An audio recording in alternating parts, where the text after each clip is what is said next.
नमस्कार जय जगन्नाथ केमिति अछंती आशा करुच्ची समस्ते भलर थिबे।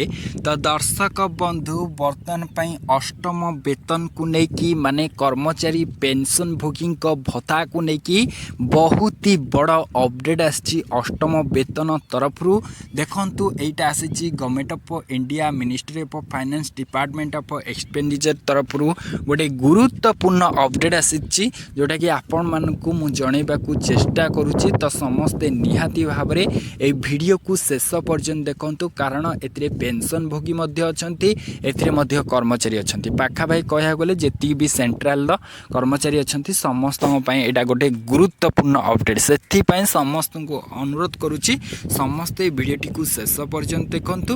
वीडियो जदि आपण मानकु भल लागिबो वीडियो को गोटे गोटे लाइक करंतु शेयर करंतु एवं आपण ए वीडियो को केउ जिल्लारू देखुछंती निहाती भाव में कमेंट सेक्शन दे कमेंट करके जनातु। ता सहित जो मैंने एपर्यंत आम चैनल को सब्सक्राइब करना तेरे चैनल को निहाती भाव में सब्सक्राइब करी रखंतु। देखंतु मुझे भी कहबी यार इंग्लिशटा रही इंग्लिशटा को ओडिया रे मध्य कहबी। देखंतु एटी समस्ते जानि पारुथिबे एटा आसीची केते तारिख 22 April 2026 government of India ministry of finance department of expenditure माने अर्थ विभाग तरफ एटा आसीची। सब्जेक्ट रही revision of rates of DNS allowance to central government employees effective from 1/1/2026 माने बर्तमान जो आपण मानकर थिला जो रही केते 1/1/2026 पिछला माने पिछला भाव में लागू करा जायछि जोटा कि आपण मानकर जो रही 58% जो डीए थिला DNS allowance central government employees मानकर बर्तन पे आउ 2% बढ़ी जाइए जोटा कि 60% डीए हो जाइए। आपण माने एटी देखि रखंतु एटा प्रकृत में अष्टम वेतन जो ऑफिशियली माध्यम आसीथिला म आपण मानकु जणे दूची एटा प्रकृत में महंगा भत्ता केते बढ़ी 2% बढ़ी जाइए महंगा भत्ता जोटा कि 1 जनवरी 2026 रु लागू करा जाइए जोटा कि आपण मानकर बेसिक पे रे ऐड होके सीपीसी रो एटा माने रहुची अष्टम वेतन जेहेतु लागू है जोटा कि ये रही। तो आपण मानक पई एटा होची गोटे गुरुत्वपूर्ण अपडेट। तो समस्त को ये कही रखुची देखंतु समस्त को ये कही रखुची जोटा कि 58% डीए जो थिला 2% माने 60% डीए माने केते कहला 2% हेले 58 प्लस 2% केते होची 60% माने एटा होची 1 जनवरी 2026 रु लागू होबो। बेसिक पे इन द रिवाइज्ड पे structure means the pay drawn in the prescribed level in the pay matrix as 7th CPC recommendation accepted by the government but does not include any other type pay like special pay etc. हैला माने आपण मानकर एटा लागू हो जाइए जोटा कि गुरुत्वपूर्ण update. तो ये आपण मैंने देखिपारे 3 नंबर देखंतु the DNS allowance will continue to B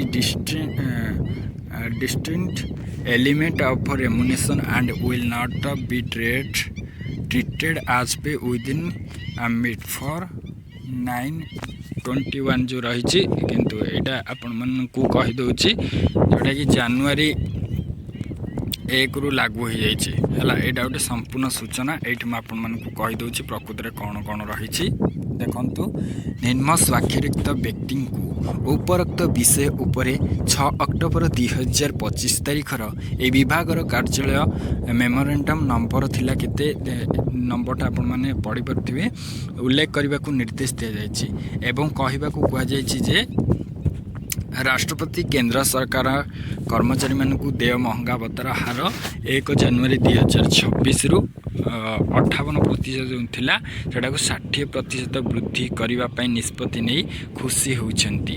तेबे संशोधित दरमा गठन में मौलिक दरमा शब्दटी सरकार द्वारा गृहीत ସପ୍ତମ ସିପିସି ସୁପାରିଶ ଅନୁଯାୟୀ ଦରମା ମ୍ୟାଟ୍ରିକ୍ସରେ ନିର୍ଦ୍ଧାରିତ ସ୍ତରରେ ଆଦାୟ କରାଯାଇଥିବା ଦରମାକୁ ବୁଝାଏ, କିନ୍ତୁ ଏଥିରେ ସ୍ୱତନ୍ତ୍ର ଦରମା ଇତ୍ୟାଦି ଭଳି ଅନ୍ୟ କୌଣସି ପ୍ରକାର ଦରମା ଅନ୍ତର୍ଭୁକ୍ତ କରାଯାଇନାହିଁ। ଖାଲି ସ୍ୱତନ୍ତ୍ର ଦରମା ମାନେ ବେସିକ୍ ପେଟା ରହିଛି।